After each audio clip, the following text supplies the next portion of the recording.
Hello everyone, welcome to my YouTube channel. इस channel पे मैं जो भी teaching non teaching other job vacancy के बारे में बताती हूँ उसके लिए प्लीज़ सब्सक्राइब लाइक शेयर ज़रूर से ज़रूर कीजिए, ताकि जो भी लेटेस्ट जॉब वैकेंसी के बारे में आए ज़्यादा से ज़्यादा आप लोग को पता चल सके। तो आज मैं बताने वाली हूँ, ये झारखंड में जेपीएससी की वैकेंसी आई है जिसको बोला जाता है झारखंड पब्लिक सर्विस कमीशन। तो यहाँ पर हम टाइप करते हैं जेपीएससी, जिसका फुल फॉर्म है झारखंड पब्लिक सर्विस कमीशन। ये देखिए, इसको ओपन कर रहे हैं, झारखंड पब्लिक सर्विस कमीशन। ये ओपन करते हैं। यहाँ से देखिए, यहाँ आप लोग जाइएगा, यहाँ आपको सभी चीज़ दिख जाएंगी। देखिए, यहाँ दिखा रहा है आपका Jharkhand eligibility test 2024 advertisement number 8/2025। तो यहाँ पर क्लिक करते हैं इसको। तो यहाँ देखिए, यहाँ दिखा रहा है आपका Jharkhand eligibility test 2024 advertisement number है, जो कि आपकी आई हुई है 8 सितंबर 2025 रिलीज हुई है। एडवर्टीजमेंट में आते हैं ये, जो कि आपकी है 9 सितंबर 2025। ये ओपन हो गई। अब थोड़ा इसको मैं बड़ा कर देती हूँ, थोड़ा सा ज़्यादा बड़ा कर दे ताकि आप लोग को दिख सके। एक सेकेंड, इतना काफ़ी है। तो चलिए यहाँ से आते हैं हम लोग। यहाँ दिखा रहा है झारखंड पब्लिक सर्विस कमीशन, जो कि है Ranchi. Jharkhand eligibility test, JET का फुल फॉर्म होता है झारखंड एलिजिबिलिटी टेस्ट 2024, जो कि आपकी एडवर्टीजमेंट नंबर है 8/2025। इसकी जो है आपकी ऑनलाइन एप्लीकेशन, मतलब ये जो भरने की डेट है 16 से स्टार्ट हो रही, मतलब आज से शुरू हो रही है 16 सितंबर 2025, और जो लास्ट डेट है टिल वो है 6 अक्टूबर 2025। और ये कितने बजे है? 11:45 PM, मतलब दोपहर 11:45 PM से स्टार्ट हो जाएगी। लास्ट डेट जो आपकी फ़ी सबमिशन, मतलब पैसे जो देने की है, वो है 7 अक्टूबर 2025 टिल जो है शाम के 5 बजे। करेक्शन विंडो जो है for changes in particular in online application, मतलब आपकी जो भी आप लोग फॉर्म फिल करोगे तो उसमें आपकी विंडो करेक्ट करने की डेट दी गई है, जो कि 8 अक्टूबर से लेकर 10 अक्टूबर तक होगी, वो भी शाम के 5 बजे। अब यहाँ पर बता रहा है कि online application are invited from eligible Indian citizens for Jharkhand eligibility test 2024, जिसकी एडवर्टीजमेंट नंबर है 8/2025। This test is for the eligibility for the post of, ये टेस्ट जो है आपकी किस चीज़ के लिए एलिजिबल है उसकी बता रहा है। असिस्टेंट प्रोफेसर के लिए है, या admission in PhD in universities, जिनको मतलब पीएचडी में एडमिशन लेना है उनके लिए है। And colleges of Jharkhand, the light of rules for Jharkhand eligibility test for assistant professor and admission in PhD in universities and colleges of Jharkhand 2024। Issued vide notification number दी गई 280, डेटेड है 21 February 2024 and in pursuance of UGC updated guideline for state eligibility test rules for Jharkhand eligibility test for assistant professor and admission in PhD in universities and colleges of Jharkhand amendment 2024, issued wide notification number 1874 dated 5 December 2024 of Higher and Technical Education Department, Directorate of Higher Education, जिसको बोला जाता है Jharkhand government, which are enumerated below, जिसमें आपके ये जो JET के निकले हैं झारखंड, जिसको एलिजिबिलिटी टेस्ट बोला जाता है, झारखंड एलिजिबिलिटी टेस्ट। तो इस टेस्ट में क्या होगा कि दिस टेस्ट जो है ये डिटरमाइन करता है eligibility of candidate for appointment of, जो कि है आपके लिए असिस्टेंट प्रोफेसर के लिए है, और जिनको पीएचडी में एडमिशन लेना है किसी यूनिवर्सिटी या कॉलेज में उसके लिए है। ओनली सिचुएटेड ये झारखंड के लिए निकले। द वैलिडिटी ऑफ जो है jet certificate for the eligibility for the post of जो है assistant professor admission in PhD. तो ये आपके एग्जामिनेशन मोड दिए गए हैं कि ये जो आपके एग्ज़ाम होंगे आप लोग के, ये OMR सीट लिए जाएंगे, ठीक है। पेन और पेपर का यूज़ होगा इसमें, पेपर दिए जाएंगे और उसमें ब्लैक पेन या ब्लू पेन यूज़ करना होगा आप लोग को। This is not online, this is जो है ऑफलाइन टेस्ट। OMR उसी में यूज़ होता है, ऑफलाइन में। This test will consist of 2 paper. Both the paper जो होंगे इसमें ऑब्जेक्टिव टाइप क्वेश्चन पूछे जाएंगे और इसमें भी आपके कोई ब्रेकअप नहीं होंगे। बोथ पेपर जो है आपके लगातार होंगे, इसमें कोई ब्रेक नहीं दिए जाएंगे। तो इस क्वेश्चन में ये जो आपके जो दिए गए हैं, इसमें क्या है कि सीरियल नंबर वाइज है, 2 है, 1 एंड 2। मार्क्स जो है 100 मार्क्स के हैं और पेपर 2 में है 200। तो जो पेपर 1 है वो 100 मार्क्स के होंगे और इसमें नंबर ऑफ क्वेश्चन कितने, 50 क्वेश्चंस होंगे और ये मल्टीपल चॉइस क्वेश्चन होंगे, जिसमें क्वेश्चन जो है पेपर 1 के जो है वो आपके क्या पूछे जाएंगे, टीचिंग से पूछे जाएंगे, रिसर्च एप्टीट्यूड से पूछे जाएंगे। It will primarily be design to test reasoning ability, reading comprehension, divergent thinking. Divergent thinking मतलब आप लोग का लेटरल हो गया, आउट वे क्वेश्चन हो जाता है। डाइवर्जेंट का मतलब out box opted questions. Lateral thinking जो ओपन माइंडेड क्वेश्चन होता है, जो मतलब पूरा डिस्क्राइब वे वाला क्वेश्चन होता है। एक होता है आप लोग का कन्वर्जेंट थिंकिंग। कन्वर्जेंट का मतलब ओनली वन वे में होता है क्वेश्चन, लेकिन ये डिस्क्राइब वे क्वेश्चन होता है, उसको डाइवर्जेंट थिंकिंग बोलते हैं। And general awareness of the candidate, general से क्वेश्चन पूछे जाएंगे। एंड 200 मार्क्स, जो 100 मार्क्स 100 नंबर ऑफ क्वेश्चंस रहेंगे। दिस इज बेस्ड जो होगा on the subject selected by the candidate and will assess domain knowledge. इसमें आपके नॉलेज डोमेन होने चाहिए, उस चीज़ से जो है पूछे जाएंगे। जो पेपर 2 है वो आपके जो ऑनर्स में जो सब्जेक्ट लिए होंगे, आप लोग जो इकोनॉमिक्स के हो या हिस्ट्री से हो या पॉलिटिकल हो, मतलब जिसके जो ऑनर्स जो सब्जेक्ट होंगे उसी अनुसार आप लोग को देखना है कि क्या ऑनर्स में हमने लिया है, उसी सब्जेक्ट से, मेन सब्जेक्ट से आप लोग के इस पेपर 2 में पूछे जाएंगे। जिनकी इकोनॉमिक्स है तो इकोनॉमिक्स से, जिनकी कॉमर्स है कॉमर्स से। इस तरह से अपना अपना सब्जेक्ट देख लीजिएगा कि आपने ग्रेजुएशन पोस्ट ग्रेजुएशन में क्या लिया था, उसके अनुसार यहाँ देखना है। और ये जो है टोटल ड्यूरेशन 3 hours 180 minutes के हैं without any break. All the questions जो होंगे क्या होंगे, कंपलसरी होंगे। अब यहाँ पर जो है, यहाँ पर बता रहा है कि जो जेट की जो फ़ी है इसमें सीरियल नंबर वाइज 3 दिए हुए 1 2 3। कैटेगरी जो है अनरिजर्व्ड है, जिसकी फ़ी है 575। मतलब अनरिजर्व्ड जो जनरल कैटेगरी वाले हैं उनके 575 लग रहे हैं। BC1 BC2 EWS इनके जो है 300 लग रहे हैं। SC ST PWBD third gender 150। तो ये सब बताया है और ये सब यहाँ बता रहा है कि UNR का मतलब क्या है, BC1 का क्या है, BC2 क्या है, ये सब बताया है, तो आप लोग देख लीजिएगा। फिर यहाँ पर नोट दिए गए हैं ये कि क्रेडिट कार्ड के द्वारा, डेबिट कार्ड के द्वारा या net banking, wallet, Bharat QR UPI information related which is available on the commissions website. यहाँ इसके द्वारा आप लोग जो है पे कर सकते हैं। किस साइट पे, www.jpsc.gov.in पे। फिर यहाँ पर नेक्स्ट जो है आपके सब्जेक्ट एंड सिलेबस बताए गए हैं जेट के, कि ये जो subject for jet will be based on the list of subject for UGC net या CSIR UGC नेट। तो ये जो है jet subject is annex appendix 1 and list of subject जो है आपके पोस्ट ग्रेजुएशन लेवल से इज एनेक्स्ड इज अपेंडिक्स 2। तो अपेंडिक्स 1 में जो है आपके ये जेट सब्जेक्ट का दिया गया है एंड पोस्ट ग्रेजुएशन लेवल जो है अपेंडिक्स 2 से दिया।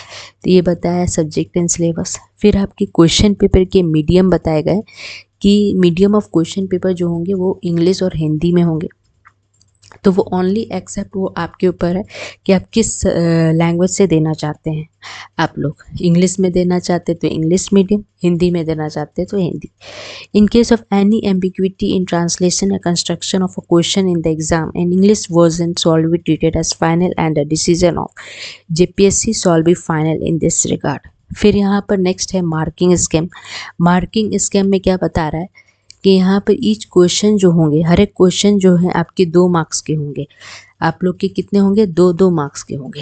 और जो ईच करेक्ट रिस्पॉन्स है कैंडिडेट विल गेट 2 मार्क्स। इसमें कोई निगेटिव मार्किंग नहीं होंगे। No marks will be given for question unanswered, unattempted.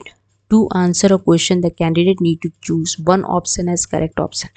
If a question is found to be ambiguous or has multiple correct answer, only those candidates who have attempted the questions and chosen one of the correct answer would be given the credit. ये marking scheme के बारे में बताया। Next आ जाते हैं कि यहाँ बता रहा है if a question is found to be incorrect and the question अगर ड्रॉप्ड हो जाता है तो देन 2 मार्क्स जो है इसमें अवार्ड मिलेगा। तो ओनली उस कैंडिडेट के लिए है जो इस क्वेश्चन को अटेम्प्ट करते हैं। The reason could be due to human error और या टेक्निकल एरर, और ये रीज़न होगा जो एरर होता है, ह्यूमन एरर हो या टेक्निकल एरर हो। एलिजिबिलिटी क्राइटेरिया बताया गया है कि जेट में क्या क्या मांग रहा है। तो जेट के लिए एलिजिबिलिटी क्राइटेरिया मतलब क्वालिफाइंग एग्जामिनेशन बताया गया है कि जनरल के लिए जो है, फॉर द जनरल के लिए या ईडब्ल्यूएस के लिए क्या क्या है eligibility criteria for the Jharkhand eligibility test. तो यहाँ जो है candidate who have secured at least, इसमें 55% मार्क्स जो है होने चाहिए विदाउट राउंडिंग ऑफ। ये सिर्फ मास्टर डिग्री मतलब पीजी वालों के लिए बताया गया, और equivalent examination from universities institutions recognised by UGC available. इस साइट पे जाइएगा, website www.ugc.ac.in। The BC1 BC2 schedule caste schedule tribe ST persons with benchmark disability के लिए हु हैव सिक्योर्ड जो है 50% मार्क्स हैं इन मास्टर डिग्री या equivalent examination eligible for this jet. फिर यहाँ पर नेक्स्ट बताया है कि कैंडिडेट जो है वो आर परसुइंग मास्टर डिग्री होने चाहिए। Candidate who appear for their qualifying master degree या final year examination those result still awaited, जो मतलब फाइनल ईयर का वेट कर रहे रिजल्ट का, तो उनके लिए क्वालिफाइंग एग्जामिनेशन जो है डिलेड हो सकता है। Also apply for this test. However such candidate will be admitted provisionally and shall be considered eligible for assistant professor and admission in PhD only after they have passed their master degree और equivalent examination with at least 55% marks होने चाहिए। 50% marks जो है ये BC1 BC2 schedule caste schedule tribe person with benchmark disability categories के लिए। Such candidate must complete their master degree or equivalent examination within 2 years, मतलब 2 साल के यहाँ पर होने चाहिए master degree from the date of JET result with required percentage of marks, failing which they shall be treated as disqualified. Then again the PhD degree जो है holders whose masters level examination have been completed होनी चाहिए 19 सितंबर। मतलब ये PhD degree का बता रहा है कि जो है मास्टर्स लेवल एग्जामिनेशन जो है कंप्लीटेड होना चाहिए 19 सितंबर 1991 तक। Respective date of declaration of result shall be eligible for, जो छूट दी गई है वो 5% की दी गई है in aggregate marks that from 55 से 50% for appearing in JET. Candidate are advise to appear in the subject of their post graduation only. ये कैंडिडेट को सिर्फ पोस्ट ग्रेजुएशन जो PG किए हुए उन सब्जेक्ट के लिए यहाँ बताया गया, एडवाइस दिया गया। In case the subject of a candidate is not included in the list of JET subjects, the candidate may appear in UGC NET UGCS CSIR test held on a regular basis. Candidate with postgraduate diploma या certificate awarded by Indian University या Institute of Foreign Degree, diploma certificate awarded by the foreign university. Institutes should in their own interest ascertain the equivalence of their diploma या degree certificate with master degree of recognized Indian universities from Association of Indian Universities, New Delhi. www.aiu.ac.in. Candidates are neither required to send any certificate or document in support of their eligibility nor print out of their application form or confirmation page to nodal state agency JPSC. However, the candidate in their own interest must ensure themselves about the eligibility for the test. In the event of any ineligibility being detected by the nodal state agency at any state, the candidature will be cancelled and they shall be liable for legal action. JPSC doesn't verify the information provided by the candidates during online registration, and hence candidature will be purely provisional subject to the fulfillment of eligibility criteria. Next, candidates other than general category are required to mention their reservation status as per reservation policy of Government of Jharkhand in the online application form. In case their ineligibility is detected due to invalid certificate by the JPSC at any stage, their candidature will be cancelled without prior notice and they shall be liable for legal action. The candidates of other states except Jharkhand belonging to जैसे SC, ST, backward classes, BC1 and BC2, EWS categories shall be treated as unreserved only as per the reservation policy of government of Jharkhand. तो ये सारे चीज़ jet के लिए eligibility criteria रखे गए हैं, इन सबको अच्छे से पढ़ के देख के तब फॉर्म भरिएगा आप लोग। नेक्स्ट इंस्ट्रक्शन यहाँ बताए गए हैं। इंस्ट्रक्शन में बताया गया है असिस्टेंट प्रोफेसर की eligibility and admission in PhD will depend on the performance, candidate के परफॉर्मेंस पे निर्भर करेगा कि सारे पेपर जो जेट के हैं in aggregate, candidate who qualify the test, अगर कैंडिडेट जो है जेट में क्वालिफाइड करते test eligibility for assistant professor या PhD इन एडमिशन के लिए, will be governed by the rule and regulation for recruitment of assistant professor and admission in PhD as per existing statute। फिर यहाँ पर जो है एलिजिबिलिटी बताया गया है असिस्टेंट प्रोफेसर और एडमिशन इन PhD वालों के लिए। क्या बताया है इसमें कि NET JET shall remain the minimum जो है eligibility condition for recruitment and appointment of assistant professor admission in PhD in universities या college institution of Jharkhand. In this regard exception from NET या JET will be govern by UGC regulation and amendments notified in the Gazette of India from time to time.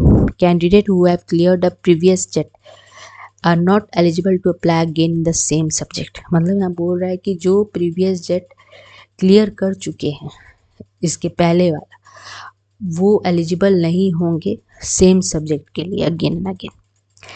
Age limit and relaxation, अब यहाँ पर जो है age limit बताया गया है, there is no upper age limit in applying for JET, मतलब JET के लिए कोई अपर एज लिमिट वाले अप्लाई नहीं कर सकते फॉर असिस्टेंट प्रोफेसर या PhD में एडमिशन लेने के लिए, ठीक है। फिर यहाँ रिजर्वेशन बताए गए हैं कि reservation policy of the government of Jharkhand as amendment from time to time as applicable to JET. For availing reservation candidate have to fulfil the local residency condition and reservation policy described below and accordingly have to upload the required local residency certificate and applicable category certificate. It will be mandatory for reserved category candidate to upload local residence certificate in the prescribed form mentioned in clause 3:1।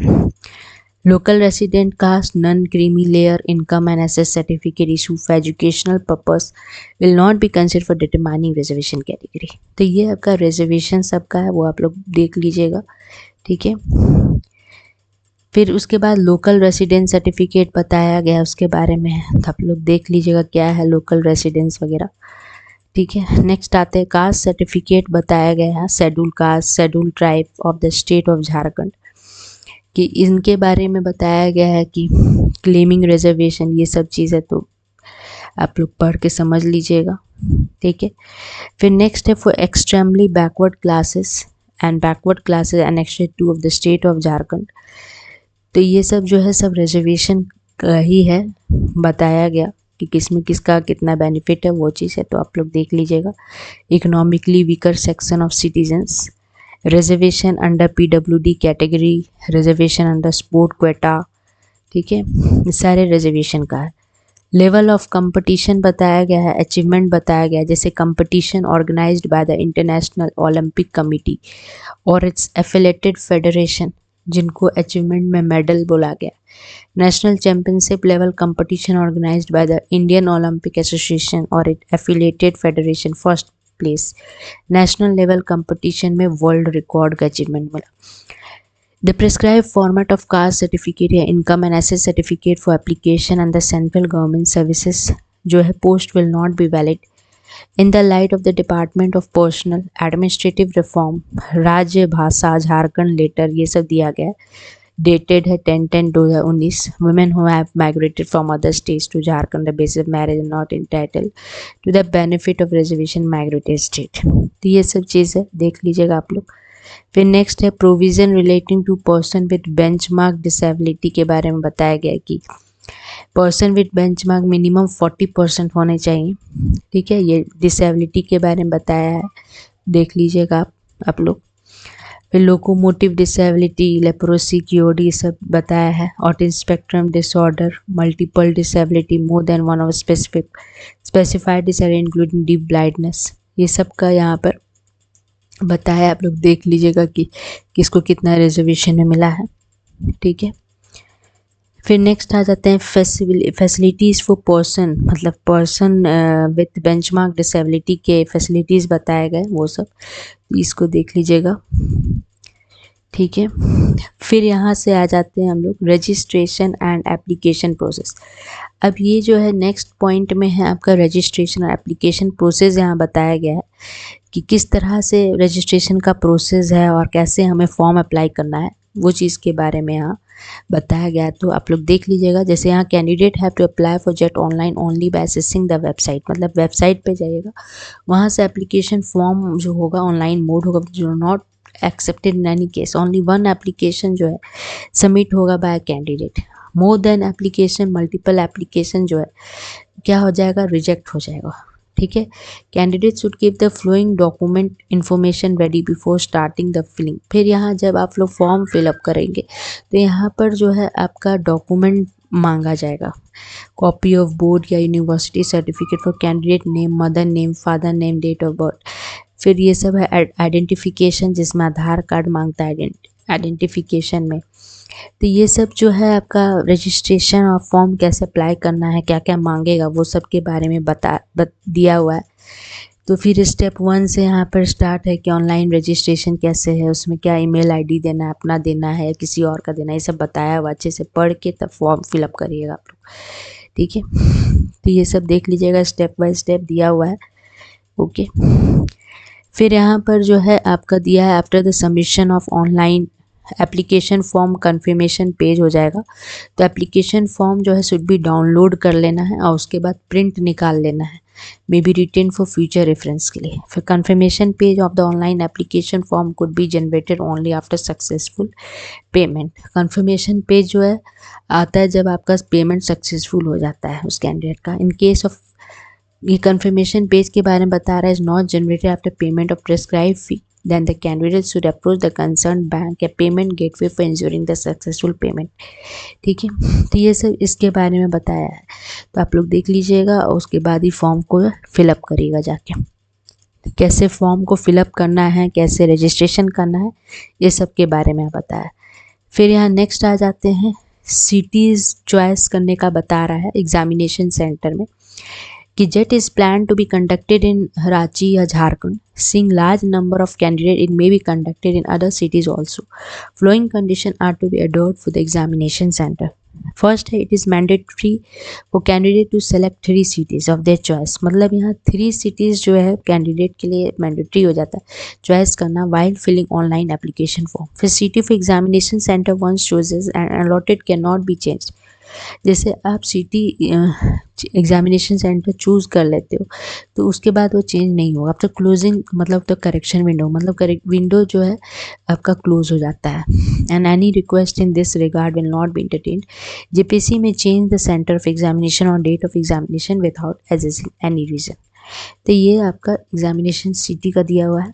फिर यहाँ पर procedure बताया गया filling application form का भरने का, एक how to proceed by the application form fill in the base information and note down system generated application number. कैसे, मतलब जब फॉर्म फिलअप करते तो उसमें एक एप्लीकेशन नंबर मिलता है, यानी वन टाइम रजिस्ट्रेशन जो नंबर होता है उसको बोला जाता है, वो चीज़ मिलेगा, उसके बारे में यहाँ बताया गया है।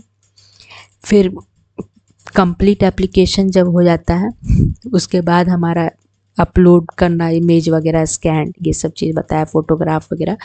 जो यहाँ बताया गया है कि 10 KB से 200 KB का मांगता है फ़ोटो इसमें। Candidate should scan his a passport size photograph चाहिए जिसमें 10 KB से 200 KB जो होगा मांगा है। ठीक है, तो ये फ़ोटो के बारे में यहाँ बताया गया है। फिर उसके बाद जो है कैंडिडेट का सिग्नेचर चाहिए होगा, अपलोड होगा वो भी सिग्नेचर भी, कि candidate required to upload a full signature in running hand writing in the appropriate box. मतलब सिग्नेचर ऐसा चाहिए मतलब पता चल सके। In the online application form writing full name in the box में एकदम पूरा नाम लिखना होगा कैपिटल लेटर में। वुड नॉट बी, यहाँ लिखा writing full name in the box in capital letter would not be accepted signature.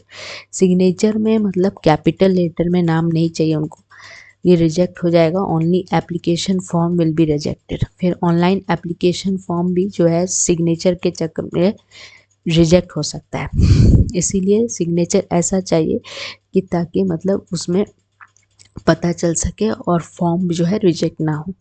Candidate जो है put his full signature on white paper. Signature के बारे में बताया कि कैसे सिग्नेचर करना है। पहले वाइट पेपर में फुल सिग्नेचर कर लेना है ब्लू या ब्लैक इंक पेन से, फिर उसको अपलोड करना है। तो ये चीज़ बताया है कि ये जो है 4 KB से 30 KB का होना चाहिए। रिजल्ट जो है वेटेड अटेंशन फॉर्म होगा। File size must be 50 KB से 500 KB, वो भी PDF फॉर्मेट में चाहिए उनको, ठीक है। फिर रेसिडेंशियल सर्टिफिकेट अपलोडेड करना है, क्या क्या अपलोडेड करना है वो चीज़ यहाँ बताया गया है कि कितना कितना KB का होना है, 50 KB से 300 KB। फिर कैटेगरी सर्टिफिकेट अपलोड का बताया, फाइल साइज 50 KB से 300 KB। PWBD certificate, sports certificate, तो ये सारे मांगे गए हैं। और यह साइज भी बताया है कि कितने से कितने तक का चाहिए, ठीक है। फिर यहाँ चेकलिस्ट फॉर फिलिंग ऑनलाइन। फिर एक बार जब आप एप्लीकेशन आप लोग फॉर्म भर लेते हो, उसके बाद जो है चेक कर लेना अच्छे से कि हाँ भाई कुछ गलत है, सब सही है या नहीं। Candidates are advise to enjoy the following points before filling the online application form, जिसमें आपके यहाँ पर बताया है कि eligibility condition for the test as prescribed under the heading eligibility criteria for JET. तो ये सब दिया हुआ है कि ऑनलाइन एप्लीकेशन फॉर्म में कैसे चेक करना है। इम्पॉर्टेंट पॉइंट टू नोट, ठीक है। यहाँ दिया है इम्पॉर्टेंट पॉइंट कि कैंडिडेट जो है should fill their complete postal address, मतलब एड्रेस जो है कंप्लीटेड है या नहीं पिन कोड के साथ। The candidate must ensure that email address, mobile number, ये सब जो भी है formed as their own which cannot be changed later, as communication may be sent by JPSC to email or SMS. In order to appear in JET, the candidate are required to apply online. The application form other than online mode shall not be accepted. No change will be accepted to online offline mode, that to fax application including email. तो ये सब important point दिए गए हैं form मतलब submit करने का। फिर उसके बाद जो है एडमिट कार्ड बताया गया है कि द एडमिट कार्ड जो है इशूड होगा provisionally candidate of JET subject to fulfilment of eligibility criteria. Candidate जो है डाउनलोड करेंगे एडमिट कार्ड जेपीएससी के वेबसाइट पर जाके एंड अपीयर हो जाएंगे examination centre on date and time के साथ, discipline as indicated in the admit card. No candidate will be allowed to appear in the examination centre on date and timing other than allotted to them in their admit card, ठीक है। In case a candidate is unable to download admit card from the website, he may approach the helpline of JPSC. The candidate are advised to read the instruction, मतलब admit card में जो भी चीज़ लिखा है उसको अच्छे से पढ़ लेना है, इंस्ट्रक्शन को फॉलो करके देन एग्ज़ाम में बैठना है and follow them during the conduct of the examination. In case of any discrepancy in the particular candidate on his photograph and signature shown in the admit card and confirmation page, the candidate may immediately approach the helpline. Such cases, candidate would appear in the examination with the already downloaded admit card. Okay. यहाँ note बताया गया है, note में important note दिए गए हैं कि admit card जो है will not be send by post, मतलब पोस्ट के द्वारा ये सेंड नहीं होगा। ये सब चीज़ जो है इंपॉर्टेंट नोट दिए गए हैं, आप लोग देख लीजिएगा। उसके बाद जो है यहाँ पे कंडक्ट ऑफ एग्ज़ाम के बारे में बताया कि candidate are advise to go through the instruction को अच्छे से पढ़ना है, फिर एडमिट कार्ड दिए जाएंगे उसको केयरफुली देखना है एग्जामिनेशन देने के पहले। डॉक्यूमेंट्स जो है to be brought to the examination centre, the candidate must bring the following document, मतलब कैंडिडेट को मतलब जो है डॉक्यूमेंट भी लाना है एग्जामिनेशन सेंटर पे। क्या क्या है तो लाना है, एडमिट कार्ड का प्रिंट कॉपी डाउनलोड करके एक 1 पासपोर्ट साइज फ़ोटोग्राफ चाहिए होगा for pasting a specific space in attendance seat के लिए। आधार कार्ड चाहिए होगा, फोटोग्राफ, आईडी प्रूफ मस्ट भी जो है ओरिजिनल। फिर PWBD सर्टिफिकेट जिनके उनके रिलैक्सेशन या रिजर्वेशन अंडर PWBD कैटेगरी के लिए।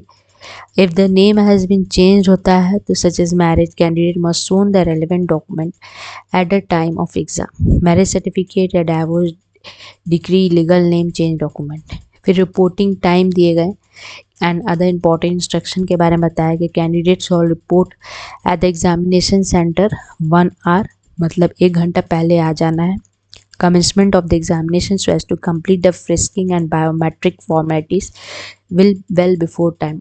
Entry जो है will be closed 20 minutes after commencement of the examination. The admit card must be presented for verification along with original Aadhaar card, no photocopy और scanned copy. मतलब ये original आधार card चाहिए, इसका कोई फ़ोटो या स्कैन नहीं चाहिए. Candidates all not be allowed to carry any electronic, मतलब इसे बताया गया क्या क्या लाना है, तो इलेक्ट्रॉनिक का सामान ये सब कुछ नहीं वहाँ ले जाना है. ठीक है, सिर्फ आधार कार्ड अपना जो है, पैन कार्ड जिनका वो पैन कार्ड, आधार कार्ड तो आधार कार्ड, ये सब ले जाना होगा, पेन ले जाना होगा बस. ये इलेक्ट्रॉनिक का कुछ सामान वहाँ नहीं ले जाना है. ये सब इंस्ट्रक्शन दिए गए, आप लोग पढ़ के देख लीजिएगा क्या क्या है इंस्ट्रक्शन में. फिर यहाँ गाइडलाइन दिए गए हैं वो OMR मोड एग्ज़ाम के लिए. Unfair mean practices and breach of examination rules. ठीक है, एग्जामिनेशन में क्या क्या रूल फॉलो वो सब चीज़ के बारे में बताया है. जैसे being in position of any item और article which has been prohibited और can be used. Unfair practices include any stationery item, communication device, accessories, eatable items, ornaments और एनी अदर मटेरियल और information relevant or not relevant to the examination in the paper concerned. Okay, ये सब चीज़ है. फिर उसके बाद आ जाते हैं candidates are warned that they should not furnish any particular data, false or suppress any material information filling up the application form. Candidates are also wanted that they should in no case correct or alter or otherwise tamper with any entry in a document or attested certified copy uploaded by them, nor so they uploaded or tampered fabricated document.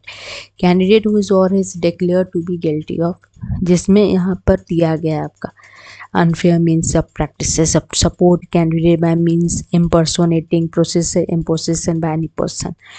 देखिए, उसके बाद यहाँ पर आ जाते हैं display of. यहाँ दिया है आंसर की चैलेंजेस का भी बता दिया है कि जब भी प्रोविजनल रिजल्ट के बाद ये जब एग्ज़ाम हो जाता है तो उसके बाद प्रोविजनल आंसर की आता है चैलेंज करने के लिए. उसके बारे में यहाँ बताया गया है कि कैंडिडेट जो है क्वेश्चंस मतलब मिलते हैं आंसर के the question on the JPSC website to provide an opportunity to the candidates to challenge provisional answer key are likely to be displayed, जो है आपकी 2 से 3 दिन के अंदर आ जाता है. फिर कैंडिडेट जो है will be given an opportunity to make a challenge online against the provisional answer key on payment, जिसमें 200 रुपया लगेगा पर क्वेश्चन के लिए. Challenge non refundable processing fee. Key challenge procedure only paid challenges made during stipulated time तो key challenge link will be considered. तो ये challenges का बताया गया है. ओके, फिर प्रोसीजर एंड क्राइटेरिया बताया गया है रिजल्ट का.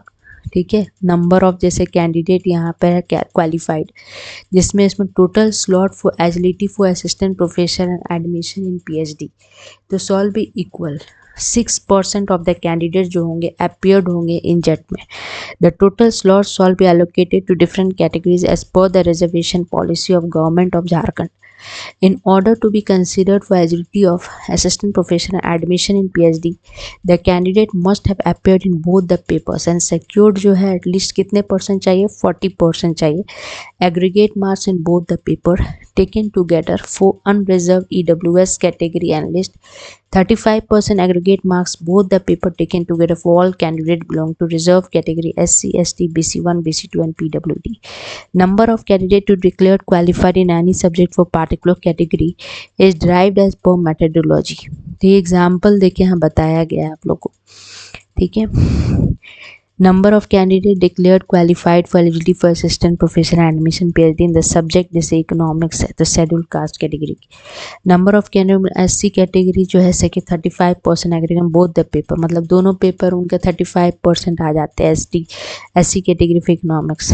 तो total course drive for SC के step 2 divide total number of category SC category of all subject सेके 35% aggregate marks in both paper. तो ये एग्जाम्पल देख के बताया था, तो उसी अनुसार सभी देख लीजिएगा. ठीक है, फिर यहाँ पर री एवल्यूशन या री चेकिंग ऑफ रिजल्ट का बताया है कि इसमें कोई री एवल्यूशन या री चेकिंग ऑफ रिजल्ट नहीं होगा। फिर कॉमन सर्विस सेंटर या फैसिलिटेशन सेंटर बताया है। फिर क्वेरी रिड्रेसल सिस्टम बताया गया। ओके। फिर जेट वीडिंग आउट रूल्स के रिकॉर्ड ऑफ जेट एग्जामिनेशन जो है 90 डेज का होता है date of declaration of result. फिर लीगल जुरिडिक्शन है कि all disputes pertaining to the conduct of JET including result shall fall within the jurisdiction of Jharkhand only. Further, any legal question होगा arising out of the examination shall be entertained only when based within 30 days declaration of result, मतलब result से within 30 days तक ये जो है ये raise हो जाता है। फिर यहाँ पर आपके जो है यहाँ जो है आपके सब्जेक्ट एंड देयर कोड्स बताए गए हैं सबके अलग अलग। जैसे सब्जेक्ट में एंथ्रोपोलॉजी के 7 कोड है, अरेबिक के 29, बंगाली के 19, चाइनीज़ के 32, कॉमर्स वाले के 8, कंप्यूटर साइंस एंड एप्लीकेशन के 87, इकोनॉमिक्स के 1, एजुकेशन के 9। तो सबके अलग अलग सब्जेक्ट के जो है कोड नंबर दिए गए हैं, वो आप लोग देख सकते हैं जाके, ठीक है।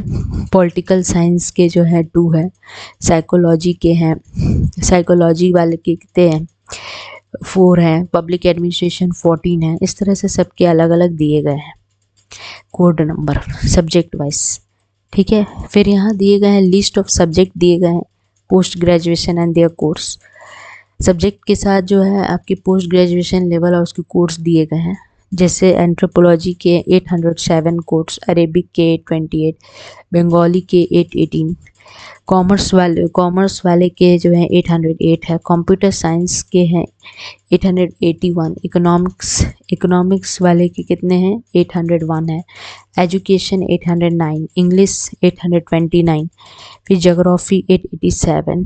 इस तरह से हिंदी वाले के 819, हिस्ट्री है तो हिस्ट्री के कितने 806। तो ऐसे इसको बड़ा कर देते ताकि कुल को दिख जाए। तो इस तरह से जो है होम साइंस वाले के 812। तो ये सब के अलग अलग दिए गए हैं कोड नंबर, तो आप लोग देख सकते हैं जाके, ठीक है। सब्जेक्ट वाइज दिए गए हैं। जियोलॉजी के 904 है, मैथमेटिकल के 905, स्टैटिस्टिक्स 906, फिजिक्स के 907। इस तरह से दिए गए अलग वाइज। फिर गाइडलाइन दिए गए आपके OMR मोड ऑफ एग्जामिनेशन, कि यहाँ पर जो है आपकी गाइडलाइन है कि एग्जामिनेशन हॉल रूम जो शॉल बी ओपनड है आपके 30 minutes before the time specified for the commencement of the examination. No candidate who is late by more than 20 minutes shall be admitted to the examination. ये guideline दिए गए examination का कि exam के पहले हमें 30 मिनट्स के पहले जो है टाइम से जो है ये बैठ जाना है। नो कैंडिडेट जो है लेट मोर देन मतलब 20 मिनट ज़्यादा नहीं मिलेगा उन्हें। No candidate shall be allowed to leave the examination hall room before completion of the examination. No candidate shall be permitted to go to the toilet during last 20 minute. ये सब दिए गए examination के rule कि जल्दी से जो है हमें पहुंच जाना है और उससे ज़्यादा लेट नहीं मिलने वाला। ये सब चीज़ दिए गए गाइडलाइन, तो आप लोग देख सकते हैं जाके। Smoking and taking tea refreshment ये सब चीज़ है जो नहीं यहाँ प्रोवाइड है एग्जामिनेशन सेंटर पे, तो ये सब आप लोग देख लीजिएगा क्या क्या प्रोवाइड नहीं है। ओके। और यहाँ OMR सीट का बताया गया है कैसे भरना है, ये सब चीज़ है यहाँ बताया गया है सारे। Fill in the entries in the OMR sheet such है, जैसे रोल नंबर है, सब्जेक्ट कोड है, सेंटर कोड है, टेस्ट बुकलेट नंबर है, टेस्ट बुकलेट सीरीज है। Darkened the appropriate ovals with blue ball point pen only, मतलब इसमें आपका जो भी डार्क करना है वो सिर्फ ब्लू बॉल पॉइंट पेन से ही डार्क करना होगा। Please darken the oval completely. However, while darkening the opals, it may be ensured that the ink should not be sprayed out of the oval. Each question आपके 4 रहेंगे आप लोग के ABCD, जिसमें आपके darken blue ball point pen होने चाहिए। जैसे कि यहाँ ABCD दिया है तो जैसे B को आप लोग कलर कर रहे हो तो वो ब्लू होने चाहिए, वो डार्क वे में होना चाहिए। ओके, ये चीज़ यहाँ पर बताया गया है, समझा रहा है, आप लोग देख लीजिएगा। फिर signature of the candidate on the OMR sheet is mandatory. Failing as her result may not be proceed may be declared disqualified. Okay. फिर यहाँ पर अपेंडिक्स 4 में यहाँ पर ये सब बताया है ठीक है, तो देख लीजिएगा क्या है। कार्मिक प्रशासनिक सुधार तथा राज्य भाषा विभाग झारखंड सरकार के पत्रांक 14 स्थानीयता नीति 14/3/2016 4650 दिनांक 2/6/2016 द्वारा निर्धारित प्रपत्र अनुमंडल पदाधिकारी 2/6/2016 से दिनांक 18/7/2019 तक निर्गत झारखंड का स्थानीय निवासी। ये दिया हुआ है आप लोग का अपेंडिक्स 4 में। कार्यालय का नाम दिया है, ये सब प्रमाण पत्र का कुछ दिया हुआ है, देख लीजिएगा क्या है। ठीक है, फिर यहाँ पर आपका कार्मिक प्रशासनिक सुधार तथा राजभाषा विभाग झारखंड सरकार से अपेंडिक्स 4 का कुछ है कि अपेंडिक्स झारखंड स्थायी निवास प्रमाण पत्र के बारे में है। उसका यह दिया हुआ है कि प्रमाणित किया जाता है कि श्रीमती, श्री, सूची, पिता या पति, ये सब भरना है, उसका दिया हुआ है ये नेक्स्ट नीचे में। ठीक है, ओके, तो ये सब चीज़ें आप लोग देख लीजिएगा क्या है।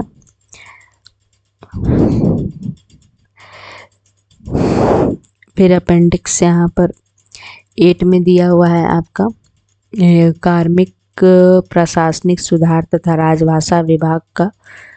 ठीक है, इस तरह से दिया हुआ है, सब अपेंडिक्स का दिया हुआ है सारा चीज़। अपेंडिक्स 9 में है कार्मिक प्रशासनिक सुधार तथा राजभाषा विभाग झारखंड, मंत्रांक कुछ है।